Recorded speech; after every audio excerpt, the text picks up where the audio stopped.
think that Rell would be a good grab here, but it's actually going to be Lillia, so not really prioritizing it that highly, because of course they could have taken Lillia third if they want, knowing that the opposing team already has grabbed their jungle. So Right. this is instead saying, I would rather see more of your draft and get an answer than I would just take a power pick, right? But Okay. you know, with Rell being available, I wouldn't be shocked at all to see EG grab Rell, you know, and grab that kind of cavalry combo here of Hecarim and Rell, which we just saw Cloud9 lose with, but I still maintain that that is probably one of the strongest jungle support duos, if not the strongest in the game right now. Well, Hecarim with Xayah right next to him is what we're seeing on the Evil Geniuses composition so far. There's the Rell hover. Just like you, I will be surprised in no way, shape, or form to see this locked in. Giving that champion away like that can often feel a little bit punishing if she's able to pop off. We know how effective she is as a playmaker. TSM look to be deciding on their own support now. They're saying, all right, we gave you the Rell. I'm expecting them to have some sort of a plan for this, because they had to have known in giving that away and allowing that to go Probably for another phase of Alistar. the draft, there was a high chance that Evil Geniuses would take it, and the response is Alistar. Yeah, Alistar people are pretty happy about as an answer. You know, just the ability to actually headbutt Rell away on those combos to try to disengage a lot of what Rell wants to do. People do feel that that is pretty effective, but I would still say it's nearly impossible to stop a flash RW in a team fight, and that is more what I'm worried about, and less being worried about the actual laning. Either way, will be pretty interesting here. TSM, of course, could flex that Tristana mid. It could be bot. So they do have the options there. I will say that Rell, while it's still always going to be strong, and Xayah can actually follow up with the feathers and actually get the roots off of that, they have two very heavy divers. Normally this is paired with the Kai'Sa, but because the Kai'Sa is banned out, it's a lot harder for Xayah to follow up on a really deep dive than it is for the Kai'Sa, who can just ult immediately to that backline. So they may have to play it a little bit differently. I still think that you're going to want some sort of dive buddy to pair alongside that, whether it is, you know, a Jiizuke special, something aggressive in the mid lane like the Ekko, whether it is, you know, an Aurelia or Camille or something else. But I don't think that you want the Hecarim and Rell really diving deep on their own, so they're going to want to pair something with that, and I think that is why we are seeing the Shen again banned out here. It works incredibly well for impact, and it's also such a strong pairing with these divers. Shen, Ryze, Orianna, all banned away. What is our last ban of this draft going to be? The Jace, so keeping Huni off of some powerful carry potential up there in that top lane. Now, TSM still have to draft their top laner and either a marksman or a mid laner because of that Trist flex potential that you were already talking about. We'll see who they want to leave that last counter pick for, being on red side. What's it going to be, TSM? What will we see here as this fourth pick in the draft, really getting the maximum value out of the timer, and they'll give PowerOfEvil his Viktor. Makes a lot of sense. I mean, with Orianna banned away, you know, Syndra is up, so they could have gone that direction as well. Azir is pretty dead with the patch. I don't think we're going to see Azir at all anymore. You know, those nerfs have pretty much destroyed him as far as solo queue goes. So, yeah, that's how I feel too. It's not a bad thing. Get him out of there. Not a bad thing. Viktor coming through. The Ekko would be exciting. You know, this is a matchup that a lot of people like into Syndra. I do think it's probably a little bit harder to pull off against Viktor. I'm less familiar with this matchup, if I'm going to be honest. But it's the dive buddy that you need alongside Hecarim, right? It is something that can work with that. Of course, they're now looking for a top laner. You could go something tanky here. The Nara is banned out. Renekton is banned out, so a lot of the popular ones there for him aren't available. Gragas is still up, but we haven't seen if people are going to be playing that in Pro just yet with the nerfs coming through. And it will be the blind Aatrox. So this is interesting. You know, if TSM want to go aggressive, Jax actually got buffed on this patch, and I think Jax is actually incredibly good in this matchup. Can survive, I think, in the side lane against a lot of these champions. I would be excited to see something like that. You also can go something a bit more boring, like a tank, if you just want to have frontline, because you have really strong front to back with the Viktor and the Tristana. So I think this is fine to just kind of round out the composition. But I would question a little bit then, you know, why not just save your mid for last? If you want to go Sion, I think you can just go Sion blind into basically everything, and it's fine. And maybe PowerOfEvil would have preferred a different matchup into the Ekko. So I think that there might have been a bit of a misorder there, but potentially they were considering something like a Jace, or potentially they were considering, excuse me, that was banned out, but some other sort of side lane pick that they wanted to see the full EG draft from before they locked in the Sion. Well, Evil Geniuses in particular, the man that I'm going to be watching in this series is Svenskeren, because I think last week he had a couple of real head-scratcher type of moments. There were a couple of different plays that didn't work out too well, overcommitting to fights in a river at level 3, some similar mistakes later on in the game in some of their other matches. And Svenskeren will need to step it up here for Evil Geniuses, because we spent extra time in the intro talking about TSM because of Cloud9's loss and how this means they can still take first. Evil Geniuses is 1 game ahead of Immortals right now, currently sitting in 6th. And Evil Geniuses, because of that schedule that you mentioned, you know, they have to play against Team Liquid after this. They're going to have to also play against a CLG that is no longer just a punching bag for everybody else in the league. Evil Geniuses must be careful if they want to hold on to this spot. And that's going to be very, very important for them, right? This is an organization that did invest pretty heavily in some big names, you know, picking up Impact in the offseason. Kind of got overshadowed, I think, by, you know, Perks and SwordArt and Alfari maybe, but it's one of those things that in most off seasons, this would have been one of the biggest signings, right? So EG is still swinging for the fences here. They have been a team that has been willing to invest in their short time back in the LCS, and they want to be battling up at the top. You know, they were clear about that, and they haven't had the results to back that up just yet. But making playoffs feels like, you know, the bare minimum for them. So we'll see if they're going to be able to pull that off here. And my eyes always are going to be drawn towards, you know, Svenskeren, as you're talking about, but also Jiizuke. I think especially on the Ekko, this is one of those champions that you're not playing Orianna, right? You're not playing Viktor. You're not playing one of these champions that can just sit back 100 miles away, wave clear, and you know, have a pretty safe, effective team fight. You've kind of got to be playing from an advantage, because diving in on the Ekko when you're down an item, when you're down a couple levels, you just don't really do anything, and you can die pretty much instantaneously. But Ekko from ahead can be so strong. And Huni going to be spotting out the start here, so goes for the invade, gets the ward. Lillia will be starting Raptors, so full knowledge now for Spica, and we'll see what he wants to do with it. It's always sketchy if you're up against an enemy top lane Sion and you don't start your top side jungle buff. It's very easy for Sion to just int and steal it. He just dies to the buff, lets his body kill it, and goes back to lane. It's so easy to do that, so I like the fact that Evil Geniuses is starting off on the top half of the map, making sure that Huni can't get up to any of those cheap I will say, it can go tragic. I have a friend who's a Sion main, does that almost every game. Sometimes you do that, you have to TP back to lane after, and then you can just get ganked immediately, and now you have no TP, and it's pretty cursed, but not going to be the start for this game. I like the invade to get the info there. And Jiizuke just trying to shove pretty heavily here, but is going to take a fair bit of return damage. And PowerOfEvil is playing Phase Rush, so, you know, normally when Ekko goes in and procs that Phase Drive passive, he can kind of just zip right out. But if PowerOfEvil can proc his Phase Rush alongside that, there is potential to chase down the Ekko and deal damage on the return of the trade. In here, mid lane, we can see Jiizuke just going nice and aggro on PowerOfEvil. Exactly what you want to see on Jiizuke's Ekko, man. Always trying to make some moves. But he is getting low, and PowerOfEvil can hold the wave now. So he's actually going to force out his TP here, very likely. Jiizuke got too low, and they don't know where the Lillia is, so he has to base. And the wave was actually pulled to the side and frozen. Impact, though, nice trade here on Huni.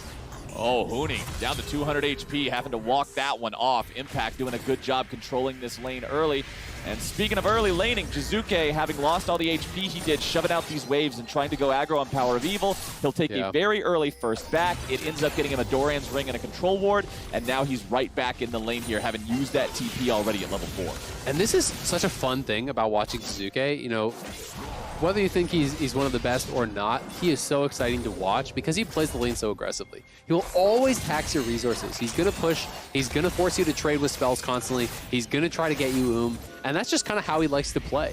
And he also builds around that. This guy, more than almost anyone else, gets a late mythic item, and it's not because he's not farming well. It's because he'll almost every single game go into, like, you know, a Dark Seal plus a Doran's plus a Corrupting, or a Tier plus a Doran's plus a Corrupting. He builds for lane, he builds to shove, he builds to tax your resources and your mental, and he's very good at doing it. So it does make those laning phases, I think, really entertaining to watch.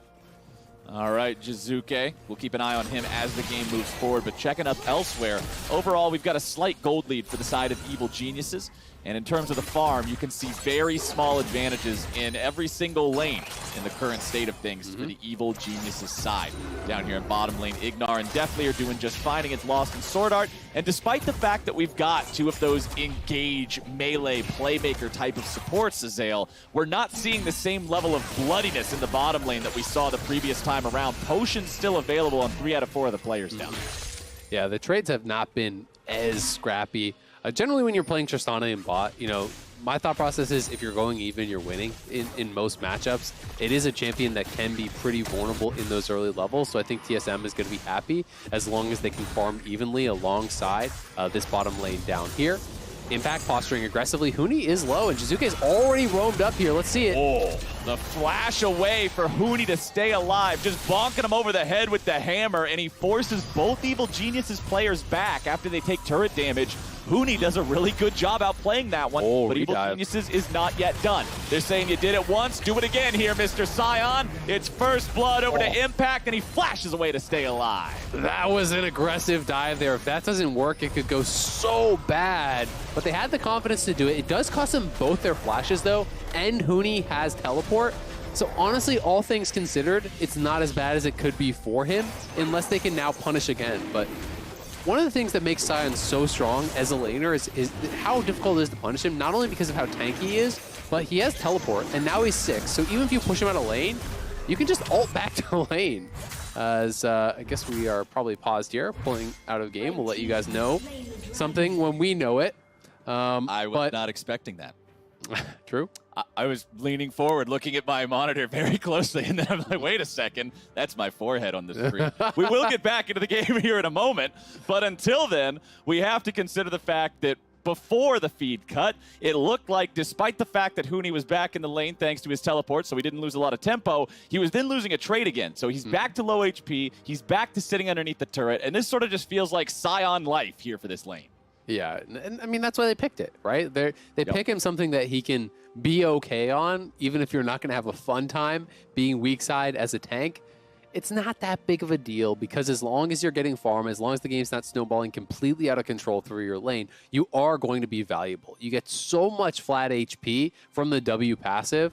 You know, that Soul Furnace, I do believe it's called. All the bonus health you're getting from that, you are going to be able to create a lot of space for your carries in the team fight, and that's why they drafted him. So, you know, he's done fine thus far. He did get killed off once, but taxing the resources, getting both those flashes out is pretty important for them.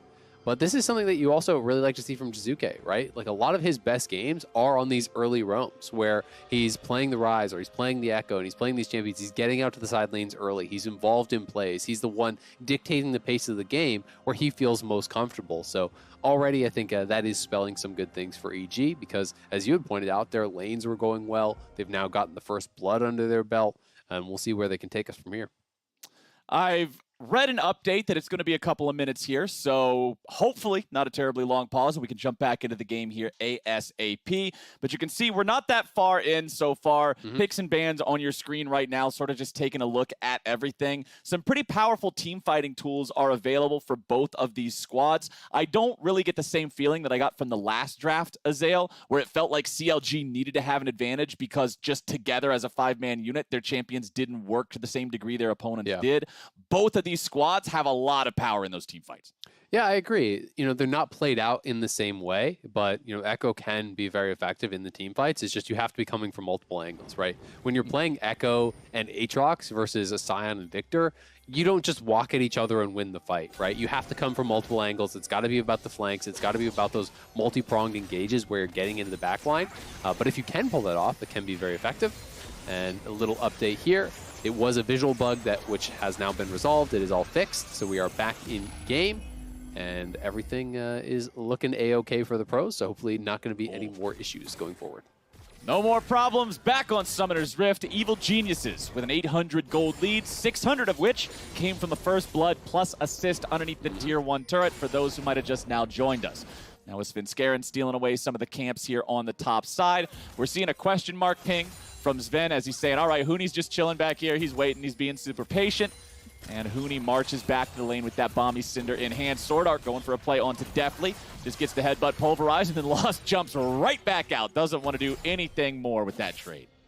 Just try to get a little bit of damage down, allow them to push that lane in. You can see that TSM is mostly even focusing their vision on protecting their bot side. The 2 pink wards in the river, nothing up on that top side. It's going to be the island life for Huni. He's just kind of on his own trying to survive up there. But they do want to protect the Tristana from any potential roams coming from mid, and that's why they've committed more vision towards that bottom side. Svenskeren now heading down towards his bottom side, has gotten a pretty quick level 6, is a bit ahead as far as the farm does go. But Spica as well is level 6 and grabbed a dragon for TSM, so pretty comfortable early game, you have to say, for both teams.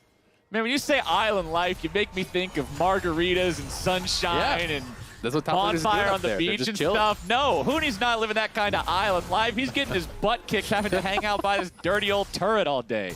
This is the worst sort of island life. It could be a bad island, right? It might be a good, maybe you show up to the island, you're expecting a 5-star resort, but it's just like a tsunami and you're sleeping on the beach, you don't even have a tent. That's not that relaxing.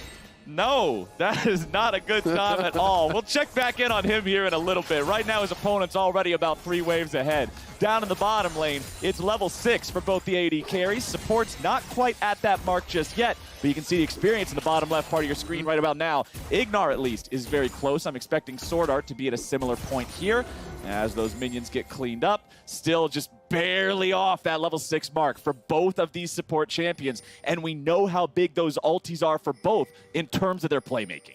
Yeah, and it'll be interesting to see if EG wants to contest the next dragon. That's going to be kind of a question for me, if they want to try to keep TSM away from any potential quick soul.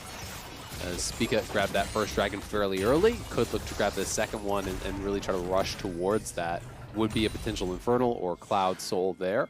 But EG, I think, are a team that can come online fairly quick and could look to fight. They're going to look tight right now. Impact here on the front line as you've got Svenskeren going for the kill onto Spica, immediately turning around, putting the aggro right back on Huni. Sorry, sir, you've been voted off the island. 2-0 game for Evil Geniuses. Another nice move up towards that top side. Svenskeren and Jiizuke initially going towards Spica because they knew that Huni had no flash, had no ulti. He was already a guaranteed kill, so they try to see if they could get more. They cannot, but they turn around, they get a second kill, so well, the island life may not be all it's cracked up to be for Huni. Impact's chilling on the beach, coconut in hand. He's feeling good, got a second kill of the game here. They even got the flash out of Spica. Huni's just no way out. You can see that PoE tried to match the roam, but it is way too delayed here, and he would have only had an effect on this play if they had really tried to overdive and chase Spica potentially into the turret. But TSM back up towards this top side, are going to be starting up this Rift Herald. You can see that that EG is actually moving up to potentially answer. Ignar is here. Okay. Oh, he's interrupted. TSM going for the moves. Ignar with the flash over the wall to stay alive with 300 HP remaining. TSM still have control over the topside river, trying to finish off the Rift Herald. Impact has arrived. TSM has all 5 players here. The entirety of the squad is ready to commit for this objective. Impact still hanging around, goes back in for the Q2, secured by Spica, but the fight is breaking out. Impact wants to disengage here a little bit. Evil Geniuses needs to be mindful of how far they want to go with this fight. Health bar's a little bit in concern. Impact here in the middle, going to be put to sleep, thrown up into the air, never mind, dodging back away here with the flash damage coming down. Spica going out, Svenskeren into the back once more, looking for the damage on the AD carry. We've got Lost taking out Svenskeren. We've got Spica dying too. It is jungler for jungler, 1-for-1. But TSM will take the Herald. TSM do come out on top, but God, every time I see these kind of plays, why don't you just keep your members bot lane? Just push out the waves. You get as much or more than you do for committing to this play, especially EG, who is going to be late on the play anyway. Definitely could have just stayed bot. And the wave is actually screwed both in bot and top for EG. So the fact that they committed to it, didn't get the Herald, and now are going to lose out on a couple hundred gold because the waves have slow pushed their opponents. I mean, if we can get a shot of this bot lane wave, like, look at all these minions that are now stacked up here for loss, right? Oh, yeah. That means that 2 to 3 waves got denied from Deftly because the wave hadn't been fully reset before they went to Herald. So not only do they lose out there, they lose out on the minions. So it is pretty big here for TSM. And I just think that this is something around the world. It's not an NA only thing. This is in all professional leagues. People really over-prioritize the Herald and have just got to do a better job of understanding that you can get just as much, if not more value on many plays from just staying bot and taking a plate or two. Svenskeren has Deftly and Ignar behind him. They are controlling this bottom side river, or at least trying to, putting down some vision here, clearing out some of the wards from TSM. But TSM is not willing to concede that control so easily. They are the ones who got the first Drake of the game for themselves without a fight. And if they can build up this second one here in a similar fashion, they should be just fine. Hopefully those messages are not true. It's the previous ones because we were on a delay. So that would have been where they reconnected to fix the visual bug. But the game is going to continue. Thank you, Mr. Big Brain Isaac. Now I am sure that SwordArt is not disconnected. Earlier I was only 99% sure because he was still walking around. So I figured that there was some sort of bamboozle. But now we know for certain, as Evil Geniuses has their jungler down here in the bottom half of the map too. Jiizuke's set up here in the side lane. SwordArt's moving forward just in case they try to do something here, but Lost will be just fine. Spica right behind him. Evil Genius is coming in to make the plays. Rocket jump out. Svenskeren does not overcommit, and EG walks back into the river. Yeah, it's looking like it's going to be about the dragon here, though.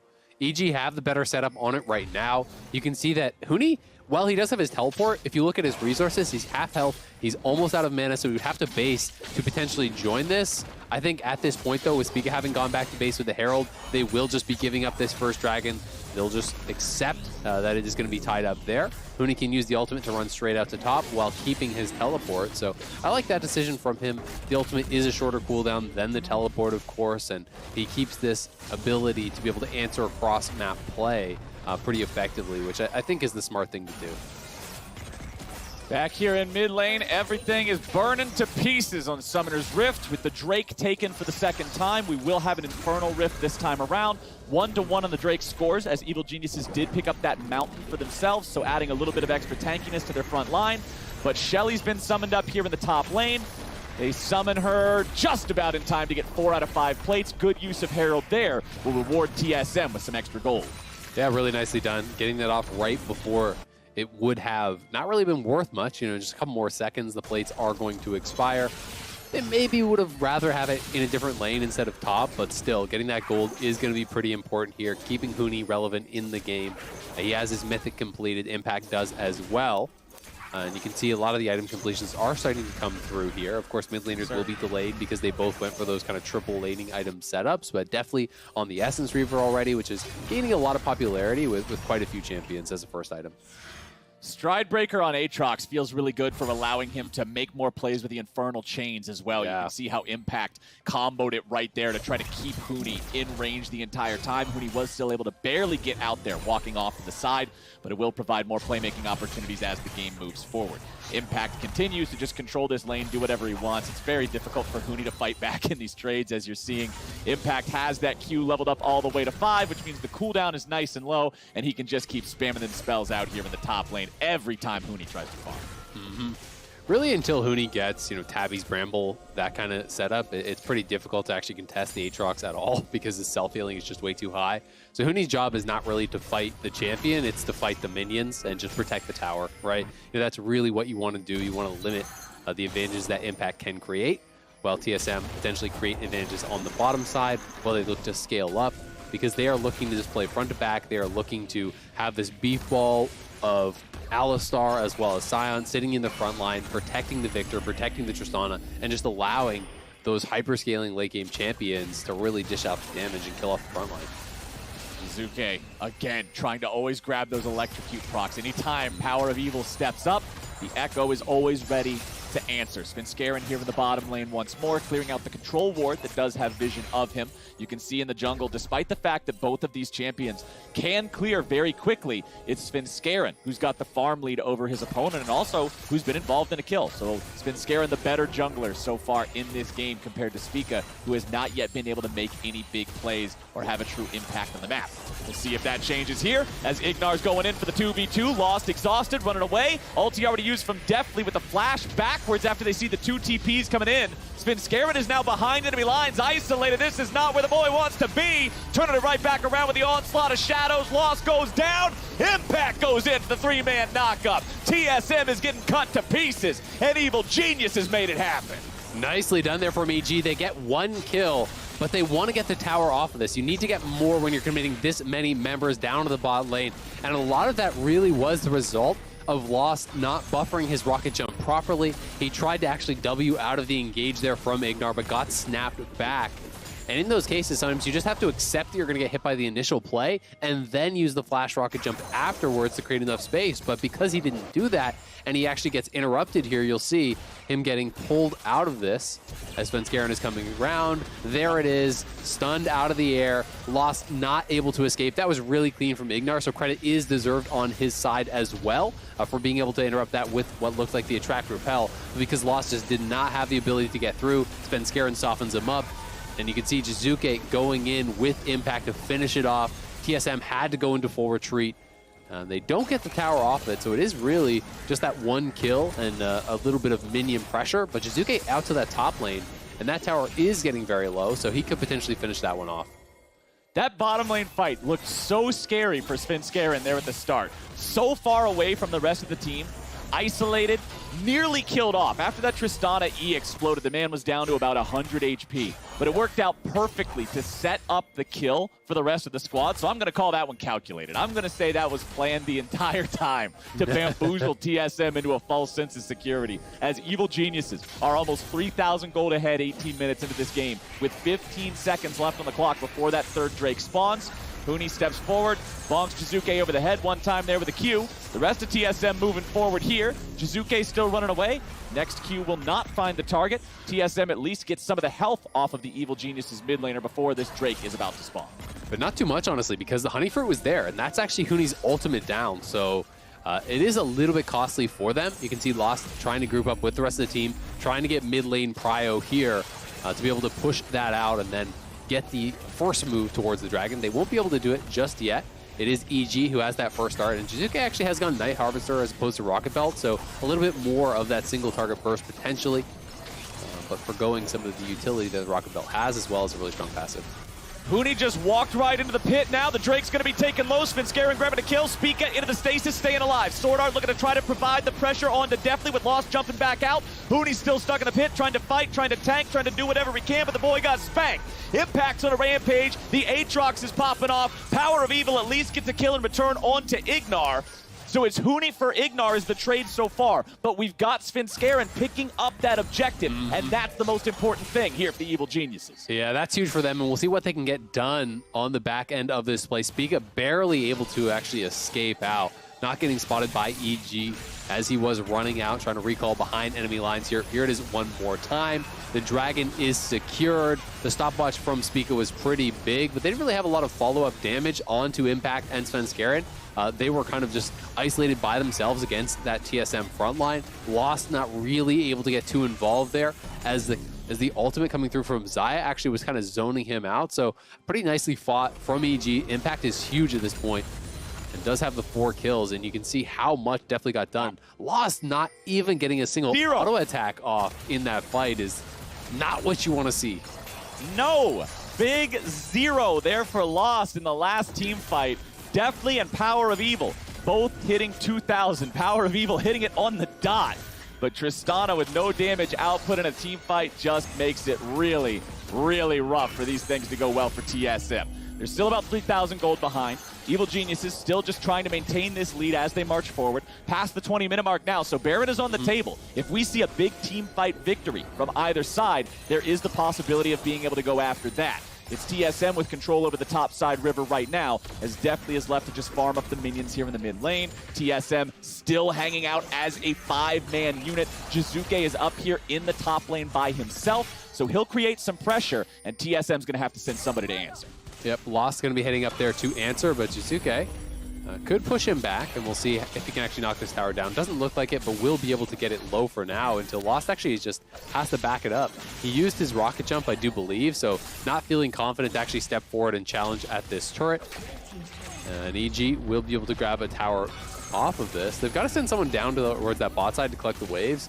It felt like a little bit strange, I think, that TSM was kind of that committed to just playing for Baron Vision. It's not like you were ever going to start up a 5v5 Baron in the face of EG when you are behind. So it seems like a little bit too much of a commitment to playing around that ward. You know, I get that they wanted to try to play for a pick, but at the same time, you do have really good scaling. You do have really straightforward win conditions in the 5v5. So I feel like TSM should be comfortable just kind of sitting in the side lane, soaking up farm. You have double TP available. You don't need to be drawn into those kind of skirmish situations where Jiizuke is just getting more in the side lane. Just got to let it go forward. scale up, allow Tristana to get those extra levels and that extra range, allow PowerOfEvil to put on some of those MVP-type performances that he's put on in the past on the Viktor. TSM will continue to manage to keep this game nice and close enough anyway, but the next Drake will be spawning in under 2 minutes. If Evil Geniuses get that one, they move on to Soul Point, and it creates a massive, unbalanced threat for every Drake moving forward for the rest of the game. It would be very big for them. You can see that Jiizuke also going towards the Lich Bane second, or at least making the pit stop on the Sheen, but that is going to help them take down those towers even more effectively. You know, the E, of course, working on those turrets there too, so Jiizuke is going to be a true split push threat, but TSM sitting 3 members up towards top, trying to get something out of Jiizuke here, or potentially inspecting some sort of engage to come through and looking for the counterplay. They are going to be spotted, though. A lot of time invested up there from Spica, and eventually Ignar just wards over the wall, spots him out. Feeling like TSM is very drawn towards this Baron area, feeling like they need to maintain control around here. Well, that top lane tier 1 turret just about has 1 or 2 auto attacks left on it, so if TSM ever get the opportunity, that's some free money that can make this game a little bit closer. 45 seconds until that Drake is about to spawn here, and TSM are rightfully sending players down into the bottom half of the map. PowerOfEvil going for the recall now, waiting in base for just a little bit of extra gold and healing, now marching back out, and he'll head down to join up with the rest of the team. Jiizuke continues his top lane split push, but that's because this guy's got his teleport already ready to go. Huni will be sent up here to answer, make sure that not too many of these minions are being wasted, not too much free pressure being applied to the tier 2. He can teleport down to help the rest of TSM, and now we're going to see how these two squads trade back and forth for this river control. And Aatrox is going to be a pretty big threat in this fight now. Having the 2 items online with the Sterix this early does make him incredibly tanky, but TSM's carries also have 2 items. Void Staff complete for PowerOfEvil. It looked like a PD second, I do believe, for Loss, so they're ready to go. Oh, they're already going in. A big pick. That was about the most important guy you could have found, and they found him when there was no way out. TSM lose their mid laner, and Evil Geniuses win the Drake. That was really nicely done. The TP coming through, the engage from multiple angles, those are the kind of plays that you want to threaten. And TSM, without their mid laner, can't even threaten any sort of a counterplay. You can't threaten a Baron attempt. So EG will move to Soul Point here, grabbing their second Infernal. And Jiizuke, look at that damage, pressing forward.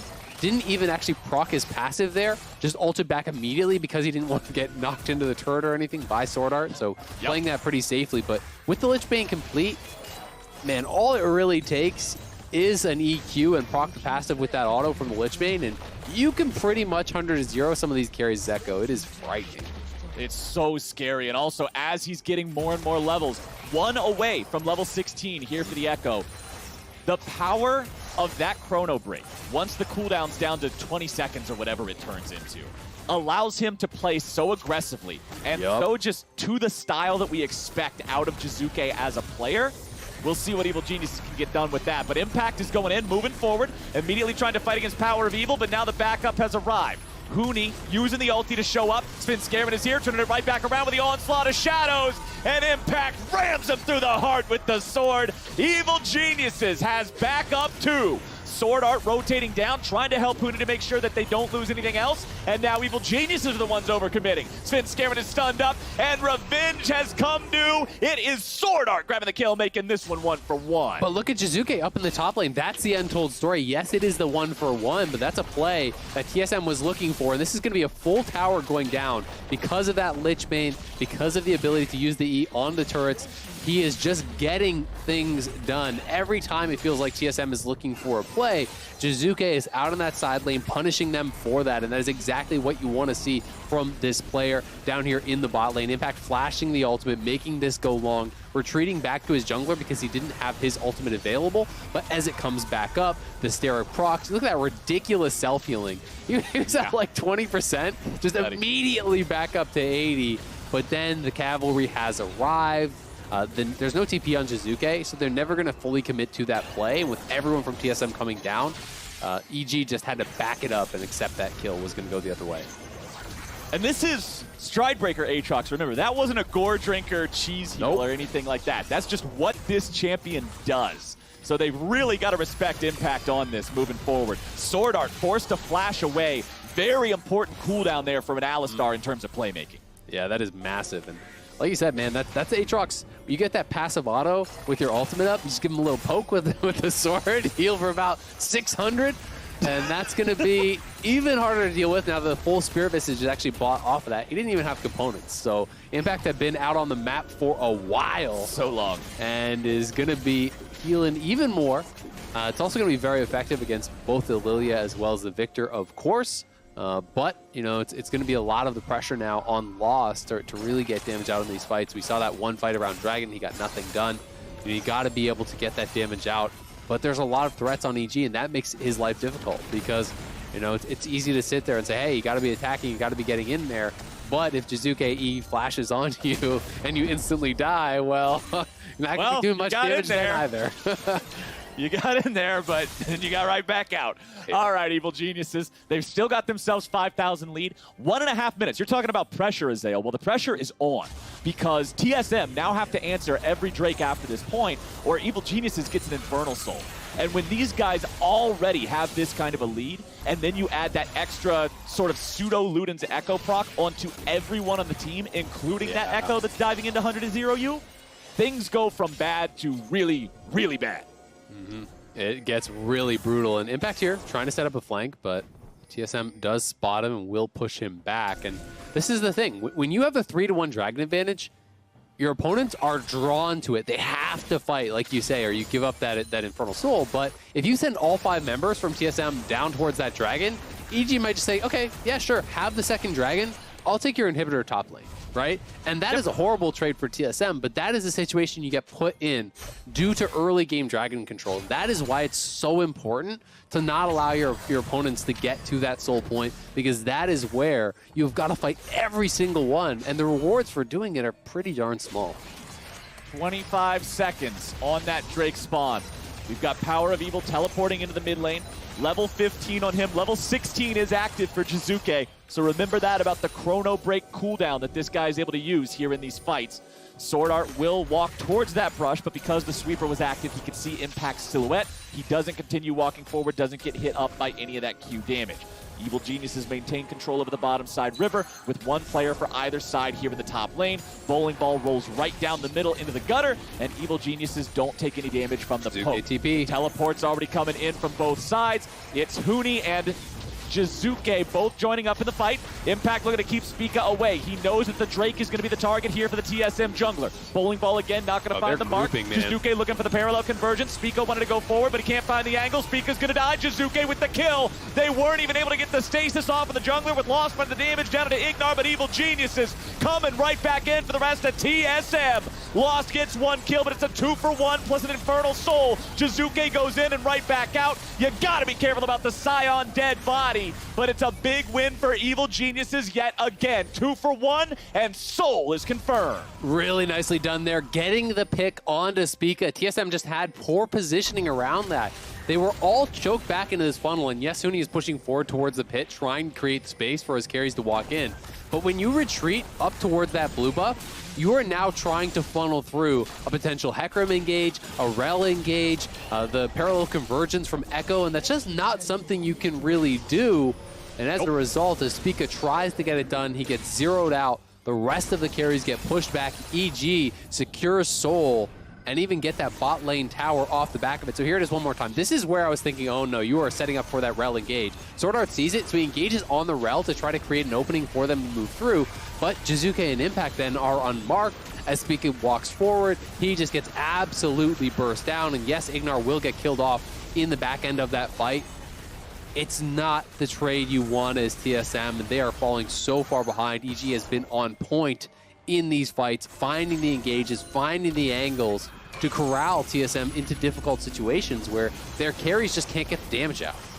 Well, talking about carries doing damage, is Jiizuke forcing out that stasis from Spica yet again. This time he at least survived long enough to press the button, but they still have to deal with the fact that Evil Geniuses has total control over the map, over the game, over the situations that they put themselves into.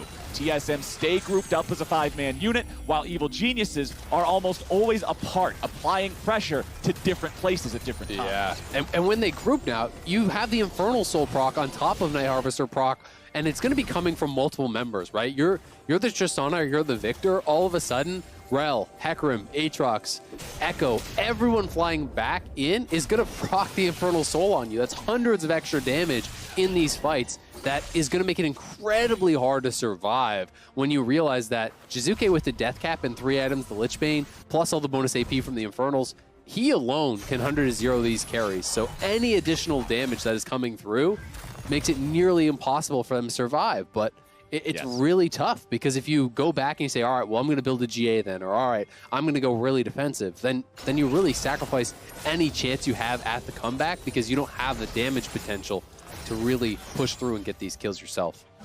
Well, big item just got purchased. Lost does have the Infinity Edge now completed. Kraken Slayer, Phantom Dancer, Infinity Edge is pretty much the staple Tristana build for 3 items these days. Yeah. It gives him a ton of firepower here in the team fights. But again, the problem he faces, surviving long enough to get those auto attacks off. Even though Tristana does have that incredible attack speed steroid on the Q, staying alive for even a moment is difficult in the face of a 7-0 Aatrox and an Ekko with a Rabadon's Death Cap and an Infernal Soul. Impact with some damage over the wall, keeping Spica away. Lost and SwordArt off to the side with Svenskeren getting hit with the charge. It's now impacted to the back, looking for the damage onto Lost with the onslaught of shadows coming through, the exhaust going down and Lost going out. It's Deftly taking the kill and TSM taking the L. SwordArt's the next one to fall. Jiizuke's fighting off 2 players on his own, not even having to get himself in a bad enough spot to die. He stays alive with a chrono break. The man is making the plays, and Evil Geniuses will find 3 for nothing. They're right back onto the Baron now, and they have outplayed TSM at every point. That is so big for EG. As you said, Jiizuke was in that 1v2 against PowerOfEvil and Spica the entire time and is able to absorb that pressure, not go down. As a result, the 4v3 on the other side was always going to go the way of EG. They're able to come out big in that fight. They secure the Baron. They have the Soul. 10,000 gold advantage. And it feels like this game is pretty much all but wrapped up. And you can see it again. Jiizuke on the bottom side. Spica and PowerOfEvil both going towards him, committing the ultimate as well there from Spica. But on the top side, Deftly is untouched throughout this fight. Impact cannot be knocked down. You don't have enough damage there to actually punch through all of that self-healing that Impact was going to be doing, because he even has a lot of armor on top at this point. And EG have a pretty significant front line when you're realizing Hecarim is stacking the armor. There's a full Thornmail, plus additional armor on top for Impact. There's almost a full Thornmail as well on Ignar. So yes, Lost is on 3 items, but he needs a Lord Dominix really badly. He needs Lifesteal really badly. He needs MR really badly. Like, you just get to this point where you feel like you need everything and there's not enough gold to buy it. Holy cow, man. What a showing from Evil Geniuses up against TSM. Today may very well just be the day of upsets, Azael. CLG defeating Cloud9 in the first game of the day. TSM now 10,000, 11,000. I'm sorry, I lowballed it. 11,000 gold behind Evil Geniuses here in this game. Yeah, they are getting really stomped at this point. So far ahead for EG. TSM have got a hold for a really long time, hoping they can slow this game down. But Huni now in some trouble, will be forced to use the ulti and retreat. PowerOfEvil showing up though, and we'll see. If TSM can get a pick in the side lane, that's a way you can slow down the game and potentially farm it out to a point where you can compete. Both junglers sitting on a 0-2 kill death spread, but it's Svenskeren who's been a part of 2/3 of the kills here for the side of Evil Geniuses with the 8 assists here on that tanky Hecarim that you were talking about. And I guess that's another one of the nice parts about this tanky style of build. You don't feel as bad when you don't have any of the kills and you're just a bunch of assists like this. You're still relevant. You're still able to jump in, soak damage on the front line, and do whatever needs to be done. And now with complete control over the entirety of Summoner's Rift and Elder Drake having spawned, Evil Geniuses are walking down there to take it, but TSM are not going to simply allow this to happen. Here. Deftly and Svenskeren taking the Drake down to about half. Impact going over the wall here with a Blast Cone. Elder Drake at about 2,000 HP. It's going to be secured by the blue team here. Now the damage is already coming out with Impact grabbing the kill here into the back line. The AoE is already done. The team fight is over. TSM is all done and dusted, baby. It's Evil Geniuses start to finish in this game. Where did they go? EG with the wombo combo erasing TSM. They're going to close this one out. Huni may secure the Krugs, but EG going to trade for the Nexus. Holy cow, Evil Geniuses taken down TSM very cleanly here in this game. 36 minutes in, Nexus turret's got no chance staying alive. Huni respawns only to watch the fireworks that used to be his Nexus. Stop padding the stats. I'm trying to do a dramatic game-ending call. He's a Sion and a fountain. You ain't gonna kill him. Evil Geniuses, though, they'll take down TSM. Nicely done. And man, even that last fight was actually so sick. Impact had such a huge game here. That little bit of poke damage onto Lost, you know, getting that position where he knows he's safe, he has the E to go over the wall, so he's camping in the brush. He forces out the rocket jump from Lost, and then as Lost is approaching that tri-brush again, Jiizuke comes from the right side through lane, Impact goes back over the wall, pops the LT to engage, and there's no rocket jump anymore. So this little bit of poke damage that he got removed the only ability that Lost actually had to potentially escape from this fight. And it's a small thing, but it's one of those small things that can go unnoticed and can completely change a game, completely change a team fight. That is what you get when you have Impact on your team. He is full of these smart little plays. 8-0 and 8, I believe, was the finishing score for him on this game. Was monstrously strong. EG played their style. And this is one of those games where you watch from EG and you get excited about the team. You know, you can understand why they can take down top teams when they are really playing their style, when they are really playing unleashed, and they've got to be able to do that with consistency because damn do they look good. And that's what we were talking about at the start of this matchup, how it was important. If TSM wanted to be first, hey, it's in your hands. If Evil Geniuses want to maintain their spot at 6th or go even higher, but just at least make sure they're in the playoffs, it's in their hands. This Evil Geniuses looks like a playoff team. That team right there looks like a team that you would be saying, how in the world would they miss playoffs? But that consistency that we need to see is the key. I think you hit the nail on the head. And if Evil Geniuses can take whatever secret sauce was behind this game and apply that to all games moving forward, they will be a just need more sauce. Reckoned with. Just need some more sauce. But right now, we're going to take some more breaks. And after the break, we will hear from Impact in the Verizon post-game interview.